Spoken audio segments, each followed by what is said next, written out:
there is actually a stairwell, and we're going down there now. There's a stairwell that goes down further.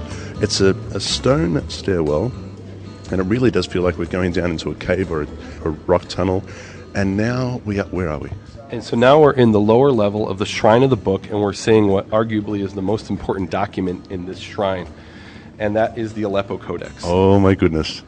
Here we are. This is the Aleppo Codex. This is a modern printing that was put out by, it's called the Hebrew University Bible, although it actually wasn't put out by Hebrew University, and that's a whole scandal into itself. But in any event, it's based directly on the Aleppo Codex. And what we have is almost every printing today is based either directly or indirectly on the Aleppo Codex, and it's much easier to do it indirectly, because basically you just reproduce the Bible that was put out in 1524 by a man named Bomberg, and he was actually a Christian who put out the first Bible in Hebrew, who printed it. And that's usually referred to as the Rabbinical Bible, even though it was put out by a Christian printer. Well, what happened in modern Israel is they said, why are we using a Bible based on a Christian printer? We have this Hebrew manuscript, the Aleppo Codex. Let's make it based on the Aleppo Codex. And the differences are very, very small. The average reader, even fluent in Hebrew, wouldn't find the differences.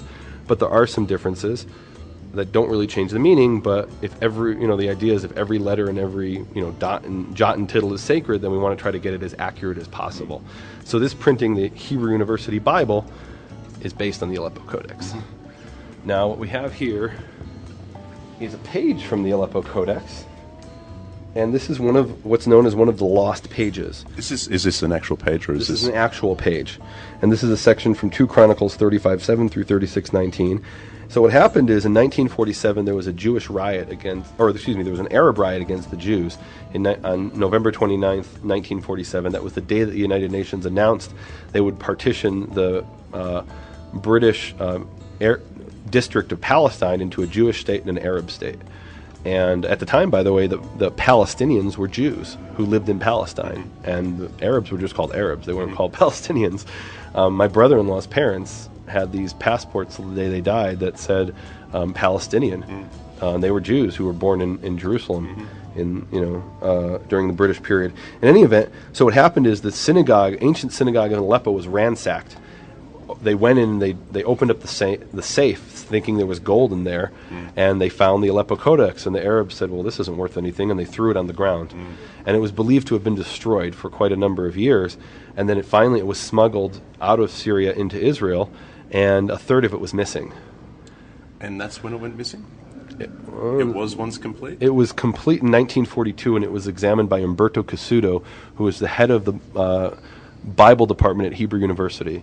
At the time, in 1942, he went to Syria, to Aleppo, and examined the Aleppo Codex, and it was complete. It was complete then? It was complete. So somewhere between 1942 and 1956, and really between 1947 and 1956 it went missing.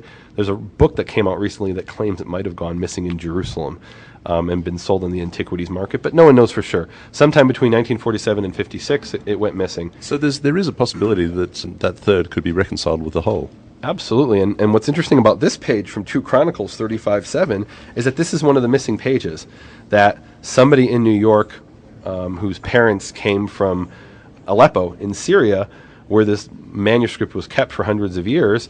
Her father had this page, and she didn't know what to do with it, so she put it in an envelope and sent it to the Hebrew University, or to the National Library in Israel, and they opened it up, and they're like, oh my God, this is a page from the Aleppo Codex that we thought was burned in the fire. And then they realized, wait a minute, maybe the pages weren't burned. And if you look at the corner, you see those black marks. So what they did is they did an analysis of that, and it's not fire, it's mold. It's mold. Yeah, and there's no evidence anywhere in the manuscript that it was burned in fire. So the rest of it may well be somewhere. It's very probably somewhere on the antiquities market, probably in the living room of some billionaire somewhere. There's a claim that there's an Israeli billionaire who lives in London that has it in his safe, but no one knows for sure. Wow. So that's kind of cool. Moving on. So this is a special a brand plucked from burning or from the fire. Wow. Oh my gosh. So this has never been on display before. This is another piece of the Aleppo Codex that somebody walked around with as an amulet for years in New York. And I guess when he died, it was turned over to Israel. And it's one of the pages of, from the book of Exodus, or it's a small section from the book of Exodus. And it looks like this page was burned. and he picked up this fragment in Aleppo, outside the synagogue, and took it with him to New York, and now it's here in Jerusalem in the Shrine of the Book. It says here, this tiny fragment contains 14 lines from various verses of the book of Exodus, belonging to 4 consecutive columns of text, etc., etc. It's pretty cool. So some of it may have been destroyed, but then the book of the most of the Torah is missing as a block, and the odds are that that's somewhere on the antiquities market, that somebody removed it from the Aleppo Codex, probably in Jerusalem, and said, I'm going to make some money off of this, and then you can read the book. Sure. It's called The Aleppo Codex by Matti Friedman. It's a very fascinating book. So this is a page that was actually prepared by Umberto Cassuto when he went in, I see it's 1943. He went to Aleppo to examine the Aleppo Codex. Mm-hmm. And one of the things he really wanted to know is what exactly is the colophon. The colophon in the manuscript is the title page, and it usually appears at the end. And the reason it appears at the end is it's describing how the book was written, who wrote it, under what circumstances, and it basically says who the scribe was and how he wrote it, and who paid for it, etc. And so this colophon had been printed many times with variations. Now, Cassuto was a great scholar, one of the greatest Bible scholars of all time, and he said, I want to know letter for letter exactly what it says. And so he went there with a printout of what the accepted version was, and he corrected letter by letter so he would know exactly what it said in the colophon. The reason that's important is the colophon is one of the missing pages now. Wow. In 43 it was there in Aleppo, now it's missing. And what's interesting is it says the circumstances under which this was written, and it says Zeh hamatzchef hashalem shel 24 asfarim shekatav oto Mal v'Rabna Shlomo Hanoda b'Ben Buya. This is the complete codex of the 24 books that it was written by our teacher and rabbi Shlomo, who is known as Ben Buya, the quick scribe, etc., etc., etc. And it says V'nikedu masaroto be'er hetev hamelamed hachacham hanavon hadon, etc. And this guy has a whole bunch of titles. It was vocalized, meaning the dots and dashes that indicate the vowels were put in it, and it was proofread very well by the great, learned, wise, and this guy has a million titles, and then finally his name is the teacher, Rabbi Aharon, the son of Asher. That's Aaron ben Asher. Mm-hmm. So he actually didn't write the consonants, he only wrote the vowels and proofread it and corrected it. Aaron ben Asher. The actual scribe was Shlomo ben Buya. And this was considered for centuries the Bible, the one that was prepared by Shlomo ben Buya. The interesting thing to me is that Cassuto confirmed that it was actually written for the Karaites of Jerusalem. Really? Yeah, and it says that here. It was commissioned by Israel of Basra, etc., and it says that it was prepared for the Karaite synagogue in Jerusalem. That's what it says there. Mm-hmm. And, Cassuto confirmed that. So it's pretty cool. Yeah. Yeah. And unfortunately, that's one of the missing pages, but Cassuto went there in 43 and he confirmed letter by letter what exactly it said in this colophon. Fascinating. Yeah. So this here is the Aleppo Codex, and the top 2 pages are real.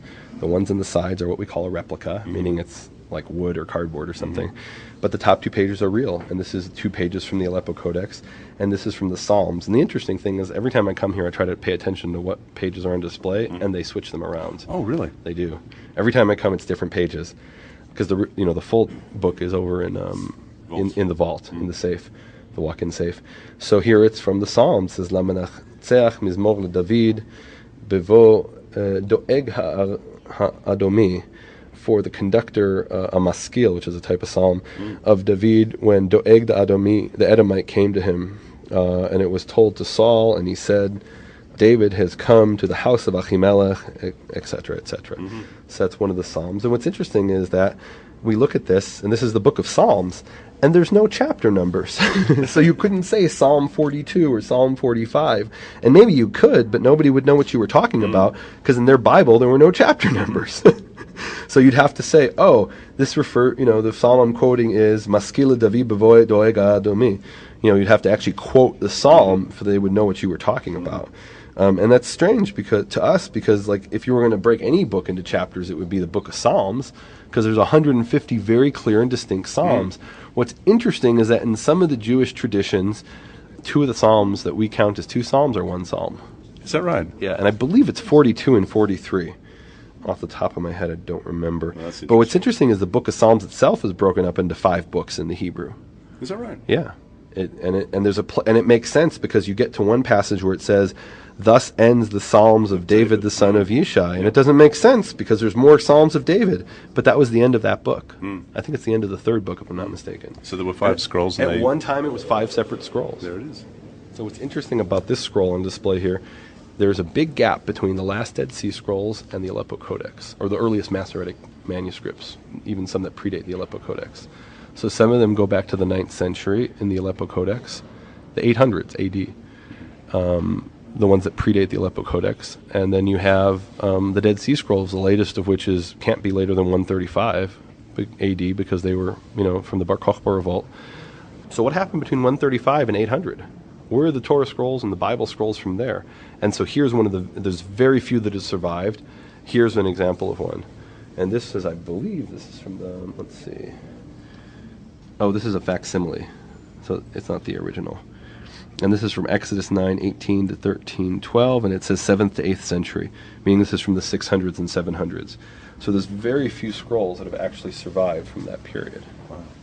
So one of the reasons that Ben Asher or the Aleppo Codex is given so much authority is that Maimonides says that in the Jewish world this is considered the Bible. People come from all over the Jewish world to proofread their Bibles against it.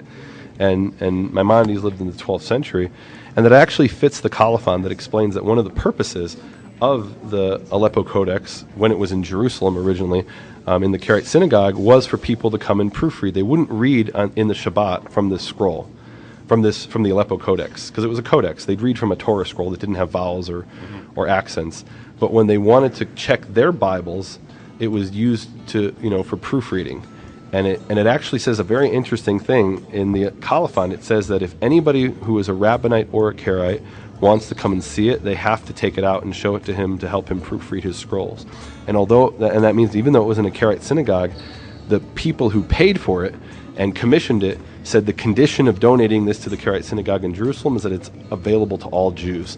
And I think that was very important. This is one of the reasons that it was accepted by all Jews. They knew the scribe was the top-notch scribe in the world at the time, based himself on the most important manuscripts available at the time, and basically made this the perfect copy of Scripture that was available. And what happened is the Crusaders came and they captured Jerusalem, and they took hundreds of Torah scrolls and manuscripts as booty because they knew the Jews would ransom them. And so they eventually sold it for ransom to the Jews of Egypt, and it was in Egypt for several hundred years. And then somehow it mysteriously got from Egypt to Aleppo. Nobody knows how, but presumably it was stolen. And that's one of the reasons they say that the Jews of Aleppo didn't want anyone to see it. So there's almost no photographs of the Aleppo Codex from before 1947. I believe there's 2, and they actually preserve pages that are now lost. Oh wow! Yeah, and one is from Deuteronomy and one is from Genesis, and those are lost pages now. And then in 1943 they let Cassuto see it, and I think that was the 3rd person in modern times that they ever let see it. And he was, and they actually went to Cassuto, and they said to him, "Look, we're going to give this to you and put it in your suitcase to smuggle out of the country." And he says years later that he said, as a scholar, I couldn't allow myself to smuggle an antiquity out of the country, and so I couldn't do it, but I kind of regret it. Because if he had smuggled that, we'd have the whole thing today. Now, bear in mind, he's there in 1943, and this was just after the British had overthrown the Vichy French regime in Syria, and so he's living in what was called Palestine, and the British are ruling over Syria, and so if somebody noticed the manuscript was missing, the British could have gotten him anywhere and thrown him in a dungeon somewhere.